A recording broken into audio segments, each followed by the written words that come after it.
तो हेनरी का नियम पढ़ चुके थे, ठीक ना। आज हम लोग पढ़ने जा रहे हैं वाष्प दाब। क्या पढ़ने जा रहे हैं हम लोग? वाष्प दाब, यही ना। तो पहले समझिए इसको अच्छा से, ध्यान दीजिए।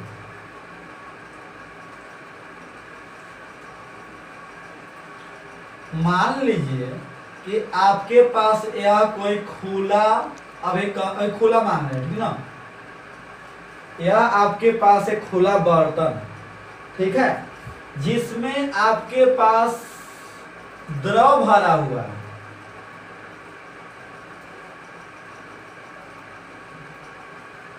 ध्यान दीजिए, आपके पास एक खुला बर्तन है जिसमें द्रव भरा हुआ है। ये द्रव के अणु हैं,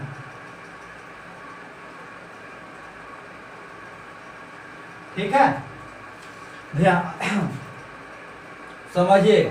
देखिए, जो अणु यहाँ पे ऊपर में है, यानी यह सतह पर है, सतह के एकदम नजदीक है, ठीक है, उनका अंतराण्विक बल और इस अणु का अंतराण्विक बल, इन दोनों में से किस अणु का अंतराण्विक बल अधिक होगा?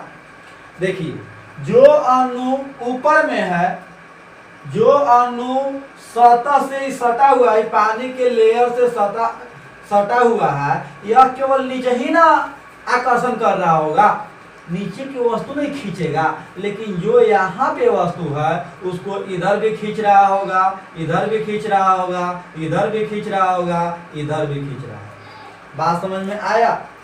तो वैसा अणु जो सतह के नजदीक है, उनका अंतराण्विक आकर्षण बल क्या है? यानी यहाँ जो आकर्षण बल है वह कम है, लेकिन जो अणु बीच में है, सतह के नीचे है, उनका आकर्षण बल क्या है? अधिक है। क्या है? अधिक है। तो अब ध्यान दीजिएगा कि कौन अणु वाष्पित करेगा। पहले हम लोग वाष्पीकरण देखेंगे। क्या देखेंगे? वाष्पीकरण एवं वाष्पन देखेंगे। तो ध्यान दीजिए, जो अणु इस सरफेस के नजदीक है वह जल्दी गैस बनेगा कि जो अणु यहाँ पे है वो गैस बनना चाहेगा। कुछ सोचिए। तो देखिए, जो अणु सरफेस के नजदीक है वह आसानी से गैस में परिवर्तन हो जाएगा। क्यों? क्योंकि इसका अंतराण्विक आकर्षण बल कम है और इसका गतिज ऊर्जा क्या है? अधिक है। गतिज ऊर्जा अधिक है, तब न मॉलिक्यूल ऊपर में पहुंचा है। इसका मतलब कि जो अणु या सतह के सटे हुए हैं वह आसानी से क्या हो जाएंगे? गैस बदल जाएंगे, ठीक है। अब गैस में बदल कर वाष्प बन के क्या हो जाएंगे? बाहर निकल जाएंगे, ठीक है। इस प्रक्रिया को हम लोग बोलते हैं वाष्पन बोलते हैं। क्या बोलते हैं? वाष्पन बोलते हैं, ठीक है। यहां तक समझ में आया? देखिए, तो इसमें क्या देखें कि जो अणु सतह के नजदीक थे वह आसानी से गैस बन गए, यानी वाष्प बन गए, वाष्पित हो गए। लेकिन जो अणु नीचे में थे वह क्या जल्दी वाष्पित नहीं होंगे, क्योंकि इनका आकर्षण बल अधिक है। और दूसरा बात बोले तो इनका गतिज ऊर्जा क्या है? कम, ठीक है। तो ध्यान दीजिए, लेकिन हम लोग का टॉपिक क्या है? वाष्प दाब। लेकिन यहाँ पे क्या हो गया? वाष्पन हो गया, यानी वाष्पीकरण हो गया। क्यों वाष्पीकरण हो गया? क्योंकि यह अणु यहाँ से निकलकर भाग गया, यानी गैस बन के उड़ गया, ठीक है। यानी इस केस में वाष्प दाब परिभाषित नहीं होता। इसका मतलब कि खुले बर्तन में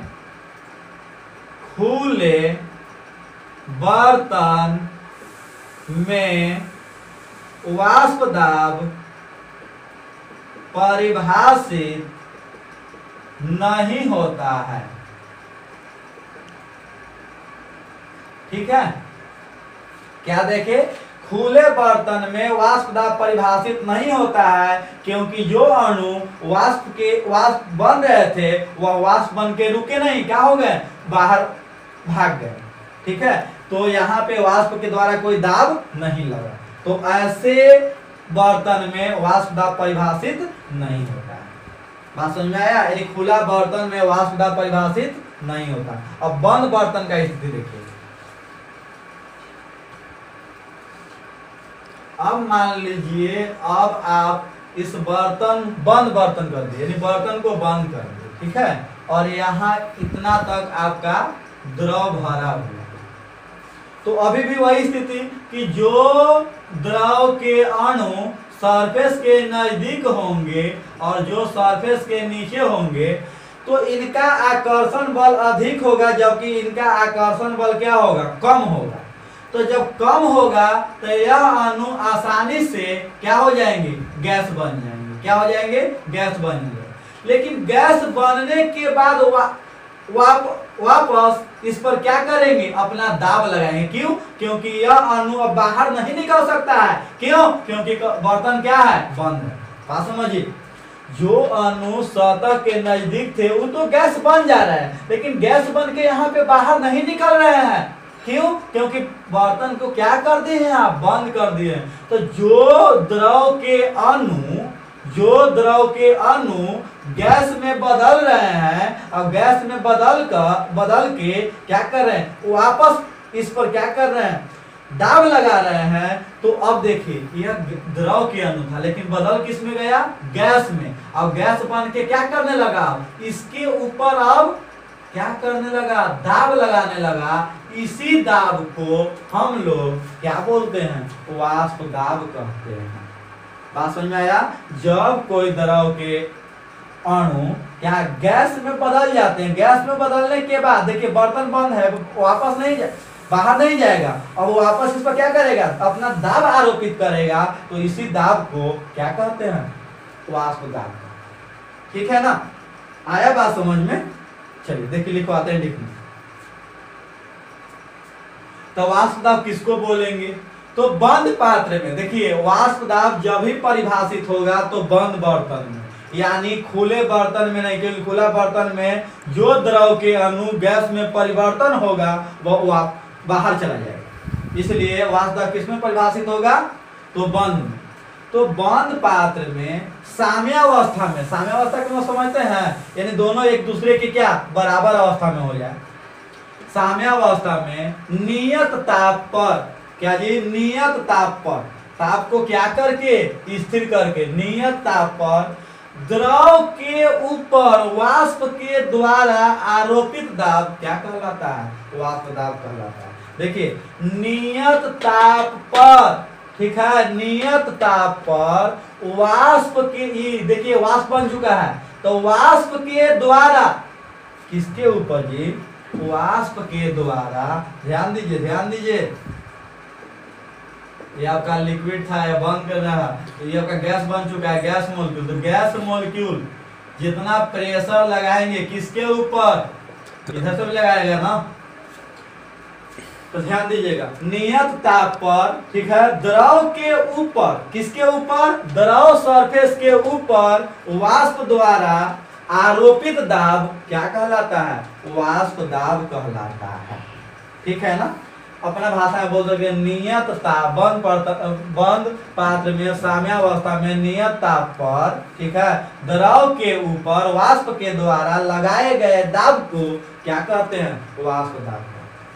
ठीक है, अब ध्यान दीजिएगा, वाष्प दाब किन किन तथ्यों पर निर्भर करेगा? तो किसी द्रव का वाष्प दाब निम्नलिखित तथ्यों पर निर्भर करता है। पहला, द्रव की प्रकृति पर, दूसरा ताप पर, और तीसरा विलेय या अशुद्धियों की उपस्थिति पर। पहले समझिएगा कि कैसे डिपेंड करता है। देखिए,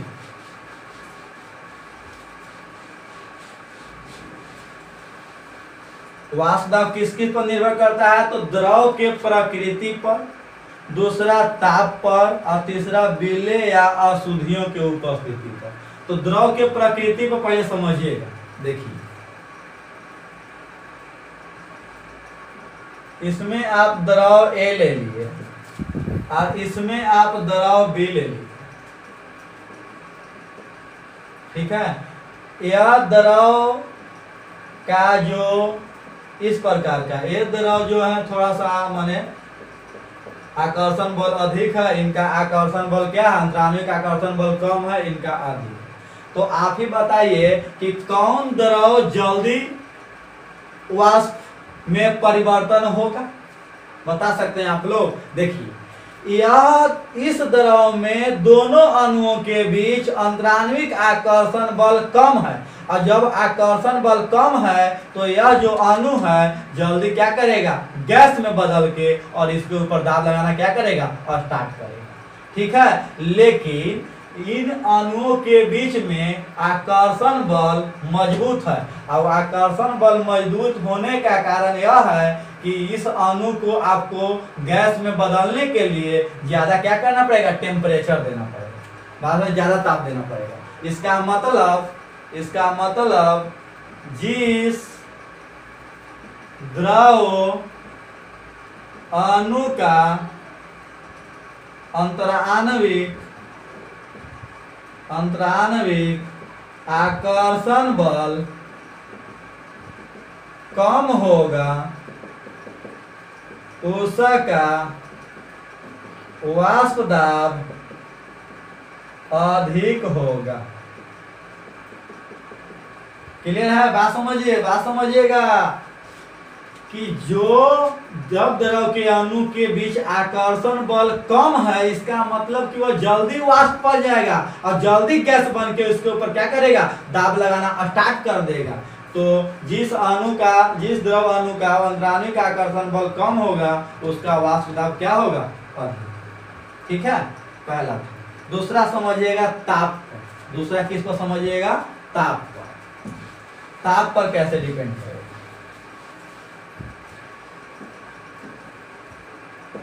मान लीजिए यह आपका द्रव अणु था, ठीक है, अगर इसको हम टेम्परेचर दे देंगे तो अगर ये थोड़ा टेम्परेचर देंगे तो ये और तेजी से क्या होगा, गैस में बनेगा।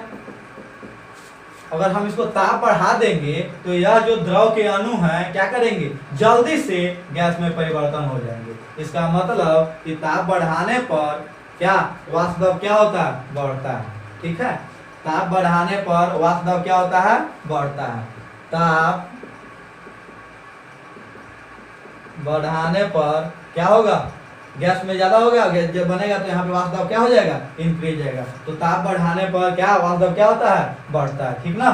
चलिए तीसरा है विलेय या अशुद्धियों की उपस्थिति पर। तीसरा समझने की कोशिश करिए।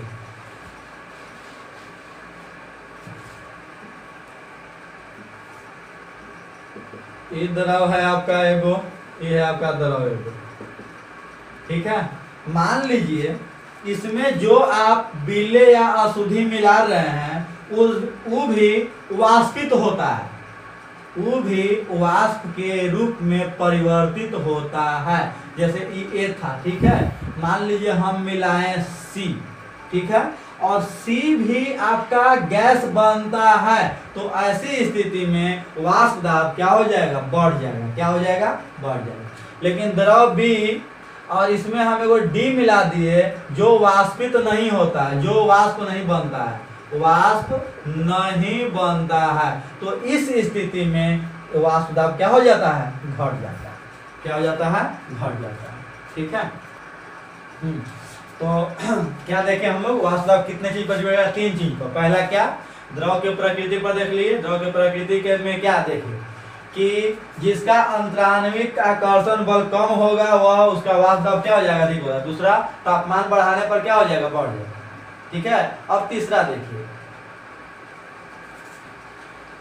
तीसरा क्या कह रहा है यहाँ पे, तीसरा तो बताइए दी। ठीक है, उसी को यहाँ लिखवाए, यही ना बताएं कि मान लीजिए यह द्रव है, अगर इसमें आप वाष्पशील विलेय मिला रहे हैं तो इसका वाष्प दाब बढ़ जाएगा, लेकिन अवाष्पशील मिलाएंगे तो क्या हो जाएगा, घट जाएगा। यही लिखवाए हैं, विलेय या अशुद्धियों की प्रकृति भिन्नता के कारण द्रव के वाष्प दाब में वृद्धि और कमी दोनों होता है।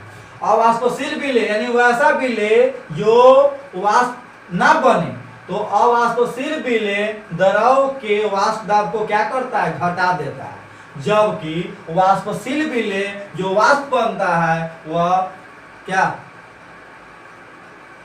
वाष्पशील विलेय द्रव के वाष्प दाब को क्या करता है, बढ़ा देता है। ठीक है, तो इसके आधार पर विलयन के वाष्प दाब को हम दो भागों में क्या करेंगे, अध्ययन करेंगे। ठीक है। पहला ठोस द्रव विलयन का वाष्प दाब, यानी ये आपका द्रव था, इसमें जब हम ठोस मिलाएंगे तो अधिकतर ठोस क्या बनेगा आपका, यानी इस स्थिति में अवाष्पशील होगा ही, अवाष्पशील होगा तो वाष्प दाब को क्या करेगा, घटा देगा। लेकिन जब एक द्रव में दूसरा द्रव मिलाएंगे तो मान लीजिए यह एक द्रव था, ठीक है, अब इसमें दूसरा द्रव मिला रहता है, इहो वाष्प बनेगा और इहो वाष्प बनेगा, यानी इस केस में वाष्प दाब क्या हो जाएगा, बढ़ जाएगा। ठीक है, तो बारी बारी से इसको हम लोग पढ़ेंगे। हाँ, पहला देखेगा ठोस द्रव विलयन का वाष्प दाब, यही ना, ध्यान दीजिएगा। मान लीजिए यह आपके पास द्रव है, जब द्रव को हम गर्म करेंगे तो क्या बनता है, गैस बनता है ना, यानी द्रव जो है वाष्प में परिवर्तित होता है। ठीक है, लेकिन अब इसमें हम ठोस मिला दिए हैं, वैसा ठोस जो वाष्प में नहीं बने, नहीं बने। ठीक है, तो जब वाष्प नहीं बनेगा तो सपोज करिए कि पहले यह जो द्रव था 10 एटीएम था इसका वाष्प दाब।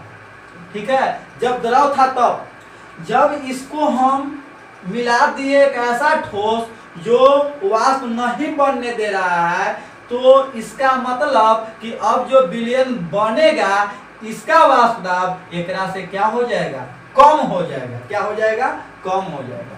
तो ध्यान दीजिएगा कि अवाष्पशील विलय मिलाने से वाष्प दाब क्या होता है, घट जाता है। यही यहाँ लिखा है, ठोस द्रव विलयन का वाष्प दाब। वाष्पशील द्रव में, यानी वैसा द्रव जो वाष्प बने, वाष्पशील द्रव विलायक में अवाष्पशील ठोस विलय, अवाष्पशील के मतलब वैसा ठोस जो वाष्प के रूप में परिवर्तित नहीं हो, ठोस विलय से प्राप्त विलयनों के वाष्प दाब केवल विलायक के कारण होता है। किसके कारण होता है, विलायक के कारण, न कि विलय के कारण।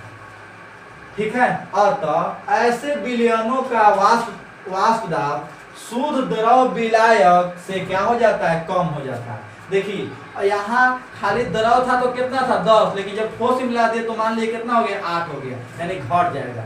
ठीक है, तो अर्थात पी नॉट बड़ा होगा केकरा से, पी से। पी नॉट कुछ ही है शुद्ध द्रव का, देखिए ध्यान दीजिएगा, पी नॉट माने शुद्ध द्रव का हो गया, अब पी जो हो गया विलयन का, यानी ठोस के मिलाने के बाद तो विलयन का कम हो जाएगा और विलायक का क्या हो जाएगा, शुद्ध विलायक का ज्यादा हो जाएगा। ठीक है, हाँ, दूसरा देखिएगा द्रव विलयन का वाष्प दाब। ये देखिए क्या बोलता है, ध्यान दीजिए।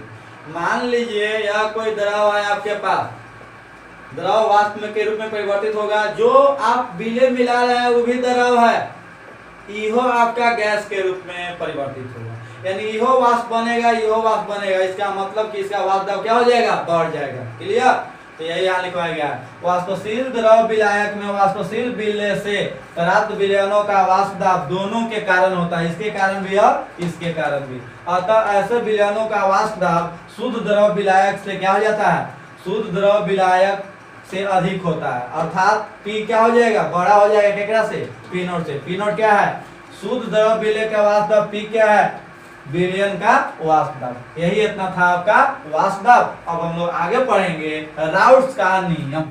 अब हम लोग स्टार्ट कर रहे हैं राउट का नियम, ठीक ना, जो बहुत इंपॉर्टेंट है। ठीक है, बहुत बार एग्जाम में पूछा हुआ है राउट का नियम, राउट्स लॉ। ठीक है, ध्यान दीजिए क्या बोलता है, पहले समझ लीजिए। आपने देखा वाष्प दाब में दो चीज, कि यह कोई द्रव है, जब इस द्रव में हम लोग अवाष्पशील विलय मिलाएंगे और एक बार जब हम लोग वाष्पशील विलय मिलाएंगे। ठीक है, तो इसी से रिलेटेड हम लोग वाष्प दाब के बारे में क्या जानना चाहेंगे। इसी को कौन बताया, राउट्स का नियम, राउट नियम दिए। देखिए क्या बोलते हैं, कहते हैं कि मान लीजिए यह कोई आपके पास एक द्रव था। ठीक है, इसमें आप अब देखिए अभी पढ़ रहे हैं किसके लिए, अवाष्पशील विलय के लिए राउट का नियम। किसके लिए पढ़ रहे हैं, अवाष्पशील के विलय। इसमें आप एक पदार्थ मिला दिए, एक विलय मिला दिए। ठीक है, जो अवाष्पशील था, यानी आपका गैस के रूप में परिवर्तित नहीं होगा।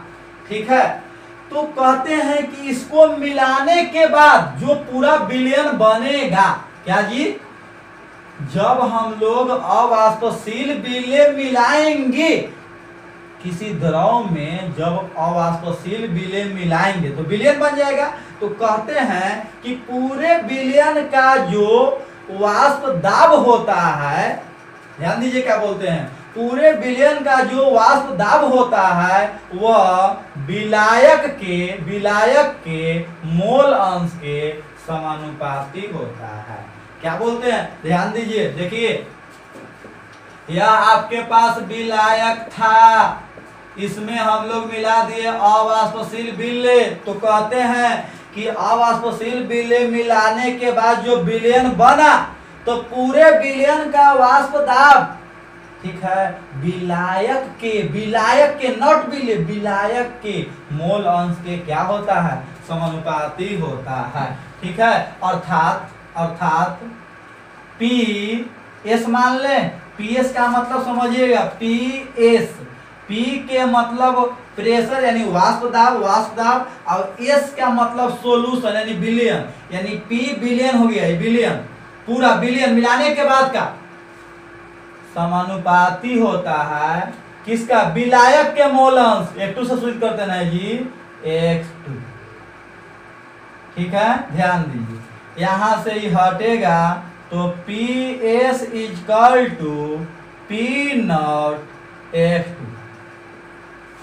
पी नॉट क्या है, यहां पी नॉट शुद्ध विलायक के वाष्प दाब, आ गया समझ में, यानी अवाष्पशील विलय के लिए क्या बोले, तो अवाष्पशील विलय का जो विलयन बना वो पूरा वाष्प विलयन का वाष्प दाब विलायक के मोल अंश के क्या होता है, समानुपाती होता है। यहां से हटेगा, ये क्या देगा, पी नॉट देगा। पी नॉट क्या है, शुद्ध विलायक के वाष्प दाब है। ठीक है, अभी इसी को देखिए आगे,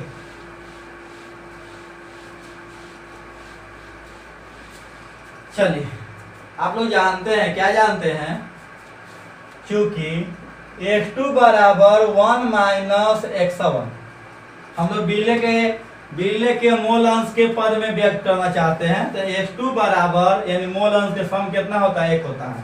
तो X2 जानते ना जी, X1 plus X2 equal to 1, तो X2 बराबर 1 माइनस X1 रख दीजिए, P S P naught 1 minus X1। ठीक है, अब आइए इसको बटा में ला दीजिए, P S P naught 1 minus X1। ठीक है, X1 को इधर भेज दीजिए, X1 equal to 1 minus P S P naught, LCM ले लीजिए, P naught minus P S by P naught. आया समझ में, ये X1 क्या है जी, विलय का मोल अंश, विलय का मोल अंश बराबर, ये किसका हुआ, पी विलायक का शुद्ध विलायक का माइनस पी, ये विलयन है, विलयन बाई पी विलायक।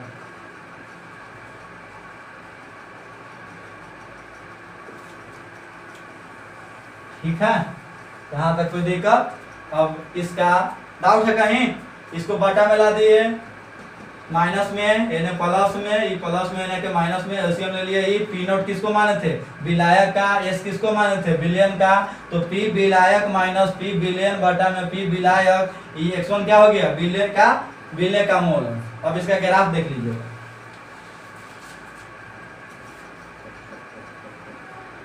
ग्राफ क्या मिला इक्वेशन हम लोग को, तो पी एस बराबर पी नॉट इंटू x2, यही ना मिला जी। y बराबर mx पर आ जाएगा, ग्राफ किस पर आ जाएगा, y इक्वल टू mx, ये हो जाएगा p, यानी वाष्प दाब हो जाएगा, ये मोल अंश हो जाएगा। ठीक है, ये ना है, याद करिए हेनरी नियम ही था ना, पी गैस बराबर के एच इंटू एक्स गैस, तो उसी पर ना है, तो क्या हो जाएगा, यही आपका। ठीक है ना। चलो अब बात करेंगे वाष्पशील के लिए। अब देखिएगा वाष्पशील विलय के लिए, ठीक ना, वाष्पशील विलय के लिए राउट का नियम। अब ध्यान दीजिए कि मान लीजिए यह कोई एक द्रव है, इसमें भी आप दूसरा द्रव मिला रहे हैं, ये भी आपका वाष्प बनेगा, यहो द्रव आपका वाष्प बनेगा, तो यानी वाष्प क्या हो जाएगा, बढ़ जाएगा। ऐसी स्थिति में राउट का नियम क्या बोलता है, ध्यान दीजिए, कहता है कि जब हम लोग वाष्पशील विलय मिलाएंगे, ठीक है, तो इस द्रव का आंशिक दाब इसी द्रव के मोल अंश के समानुपाती होता है, और इस द्रव का आंशिक दाब इसी के मोल अंश के समानुपाती होता है। ठीक है, यानी अगर इस द्रव को देख रहे हैं तो इसका वाष्प दाब इसी के मोल अंश के समानुपाती होगा, और इस द्रव का वाष्प दाब इसी के मोल अंश के क्या होगा, समानुपाती। ध्यान दीजिए क्या करता है, नियत ताप पर वाष्पशील द्रवों के विलयन में प्रत्येक अवयव का आंशिक दाब विलयन में उसके मोल अंश के क्या होता है, समानुपाती होता है। यानी जिस द्रव का वाष्प दाब चाहिए उसी द्रव के मोल अंश के क्या होता है, समानुपाती होता है। ठीक है, चलो देखिए, मान लिया माना दो वाष्पशील द्रव ए तथा बी है। देखिए कुछ एग्जांपल बता रहा है कि ए और बी दो को क्या वाष्पशील द्रव है, उनका मोल अंश XA और XB है, और आंशिक दाब कितना है, PA और PB है। अब कुल विलयन का वाष्प दाब कितना है, P है। ध्यान दीजिए, कह रहा है कि मान लीजिए A और B दो कोई आपके पास द्रव है, इनका मोल अंश XA और XB है, और इनका आंशिक दाब PA और PB है, तो राउट के नियम के अनुसार क्या हो जाएगा। और वह एक के लिए बात करेंगे तो A का आंशिक दाब A के मोल अंश के समानुपाती होगा, और वह B के लिए तो B का वाष्प दाब B के मोल अंश के समानुपाती होगा।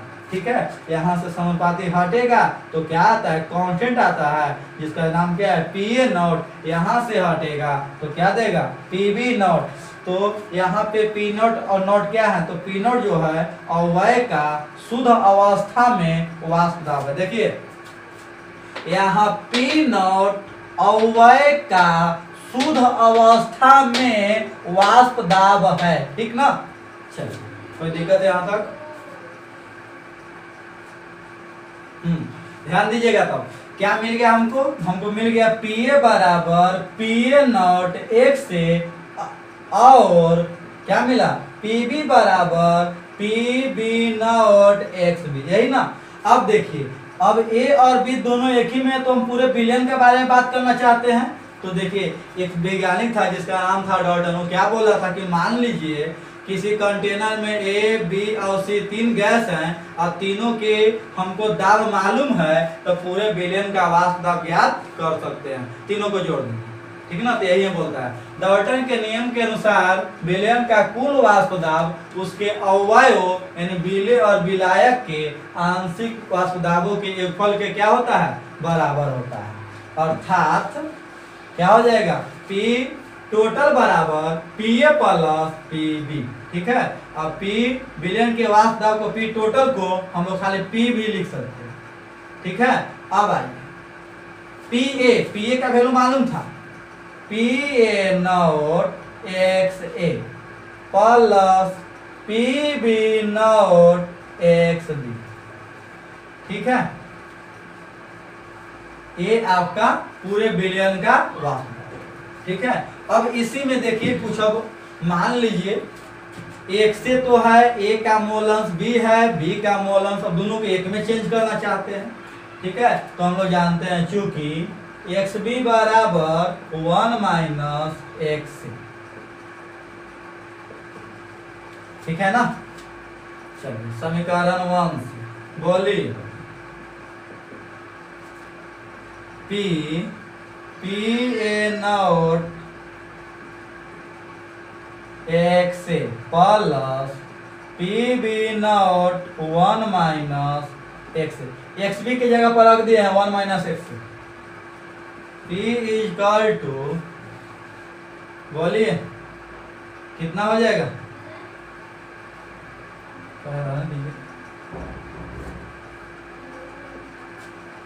ठीक है ना बोलिए कितना हो जाएगा P A not X A plus P B nought minus X A into P B nought X यही ना पी बी नॉट एक्स चलिए पी एक्स ए कॉमन कर लीजिए ठीक है हो जाएगा P A nought minus P B nought into X A plus P B nought यह समीकरण हमको मिला ध्यान दीजिएगा इसको मान लिए समीकरण नंबर 1 ठीक है जी यहाँ तक चलिए ध्यान दीजिए इसी तरह कोई बच्चा बोल दिया सर जी एक्स बी को क्या चेंज करेंगे हम एक्स को नहीं चेंज करेंगे एक्स ए को चेंज कर लीजिए एक्स ए बराबर 1 माइनस एक्स बी रखिए P बराबर P A nought 1 minus X B P B nought X B P बराबर P A nought minus P A not X B plus P B nought X B ठीक है P B not common कर लीजिए P बराबर P B nought minus P A nought into X B plus P A nought यह समीकरण मिल गया इस समीकरण देख लीजिए इस समीकरण देख लीजिए कोई एक समीकरण हम लोग लेके चलेंगे देखिए ये है पूरे बिलियन का वास्तव ठीक है पी ए नॉट जो है एक द्रव का है दूसरे द्रव का है एक से जो है एक द्रव का मोल अंश है पी बी नॉट जो है मालूम है आपको यहाँ ध्यान दीजिए तो कुल दाब को चाहे तो B के मोल अंश के पद में या तो A के मोल अंश के पद में व्यक्त किया जा सकता है यही ना अब इस समीकरण का हम लोग देखेंगे कि इस समीकरण का हम लोग क्या क्या निष्कर्ष निकलेगा ठीक है यहाँ देखिएगा तो हमको क्या समीकरण मिला है समीकरण मिला ना ये कि विलयन का कुल वाष्प दाब बराबर P A nought minus P B nought X A plus P B या इसको नहीं बोल के इसको बोलिएगा ठीक है ये हो गया ए का मोल अंश हो गया बी का मोल अंश तो इस समीकरण से देखिए क्या क्या तथ्य प्राप्त होगा पहला तथ्य विलयन का कुल वाष्प दाब उसके किसी भी अवयव के मोल अंश से संबंधित होता है देखिए ये विलयन का कुल वाष्प दाब है चाहे तो एक के मोल अंश से संबंधित होता है या तो बी के मोल अंश से संबंधित होता है यही यहाँ लिखवाया है कि विलयन का वाष्प दाब किसी एक के मोल अंश से क्या होता है संबंधित होता है ठीक है किसी भी अवयव से हो सकता है दूसरा विलयन का कुल वाष्प दाब विलय के मोल अंश के रैखिक समानुपाती होता है कहने का मतलब है कि देखिए ये y ठीक है y m x प्लस सी पढ़े होंगे सरल रेखा का समीकरण y बराबर m x प्लस सी यही ना y बराबर m प्लस सी का ग्राफ कैसे हमेशा ऐसे जाता है रैखिक होता है तो यही हो गया ये हो गया y ये हो गया m ये हो गया x प्लस सी ठीक है इसलिए इसका जो ग्राफ होता है कैसा होता है रैखिक होता है तीसरा विलयन का कुल वाष्प दाब विलयन का कुल वाष्प दाब विलायक के मोल अंश के साथ घटता और बढ़ता है देखिए जो विलयन का वाष्प दाब है विलायक के मोल अंश के साथ घट भी सकता है बढ़ भी सकता है जो किस पर निर्भर करेगा जो निर्भर करेगा विलायक तथा विलय के वाष्प दाब पर निर्भर करेगा पीवी पर भी डिपेंड कर सकता है ठीक है ना यही इतना था और ग्राफ देख लीजिएगा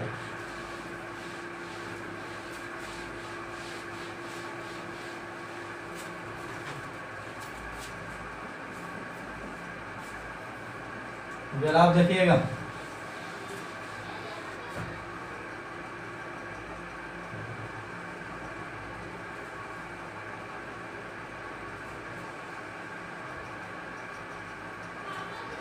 ठीक है। यह जो समीकरण यहाँ दिया था, इस समीकरण में आप एक बार रख लीजिए x से बराबर 1, ठीक है, या x से बराबर 1 रखिएगा तो पता चल जाएगा। यहाँ पे आपका आएगा पी ए नॉट, रख के देख लीजिएगा। इस समीकरण में x से बराबर 1 रखिएगा तो कितना दे देगा, पी ए नॉट, या x भी बराबर दूसरका में x बराबर 0 रखिएगा तो क्या देगा, पी बी नॉट। इसी प्रकार यहाँ पे अगर x से बराबर 0 और x भी बराबर 1 रखेंगे तो ये दे देगा पी बी नॉट, ठीक है।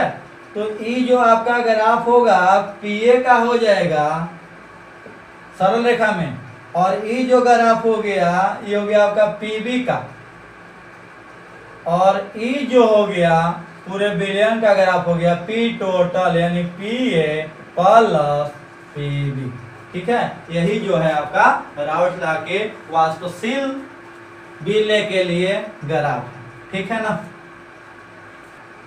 अब ध्यान दीजिएगा, कहता है कि राउथ का नियम हेनरी के नियम की एक विशेष स्थिति है, दिखाइए। देखिए ध्यान दीजिए, हम लोग हेनरी नियम पढ़ चुके थे ना। हेनरी नियम मिला था पी गैस बराबर के एच इंटू एक्स गैस, और राउथ लॉ अभी पढ़ लिए, ठीक है। देखिए ध्यान दीजिए, तो राउथ के अनुसार किसी विलयन के वाष्पशील अवयव के लिए क्या जानते हैं कि मान लीजिए पी ए होगा तो P A not X, P B होगा तो P B nought X B, ठीक है। तो हम क्या मान लिए हैं, आई, पी आई बराबर पी आई नॉट एक्स आई, ठीक है। ये किसके अनुसार हो गया, राउथ के लिए हो गया। अब आइए हेनरी के अनुसार, ठीक है। तो हेनरी के अनुसार किसी द्रव में गैस विलयन के लिए क्या दिया था, P गैस बराबर के एच इंटू एक्स। यहाँ देखिए, यहाँ पी आई जो कहता है ये तो आपका कांस्टेंट है, ये कांस्टेंट है। तो पी आई किसके है, एक्स आई के, मोल अंश के। पी जी किसके है, ये है मोले अंश के। यानी देखिए ये दोनों के दोनों वाष्प दाब है, और इधर दोनों के दोनों क्या है, मोल अंश के क्या है, समानुपाती है। तो बोल सकते हैं समीकरण 1 तथा 2 से स्पष्ट है कि वाष्पशील अथवा गैस का आंशिक दाब विलयन में उसके मोल अंश के क्या होता है, समानुपाती है। समीकरण 1 भी कह रहा है कि जो पी आई है वह मोल अंश के समानुपाती है, और समीकरण 2 भी कह रहा है कि पी जी है वो भी क्या है, मोल अंश के समानुपाती है। तो हम लोग बोल सकते हैं ना क्या, कि यदि पी आई नॉट का मान के एच के बराबर हो जाए, क्या जी, यदि पी आई नॉट का मान के एच के बराबर हो जाए तो राउथ के नियम को हेनरी के नियम का एक विशेष स्थिति कहा जा सकता है, ठीक है ना। यहाँ तक बेटा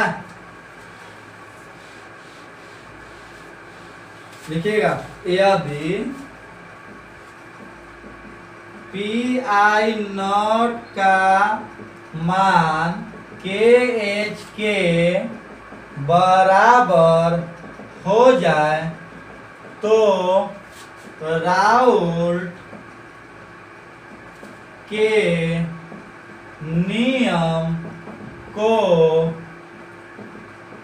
हेनरी, ठीक है जी, हेनरी नियम का एक विशेष स्थिति कहा जाता है, ठीक है ना। यही इतना था आपका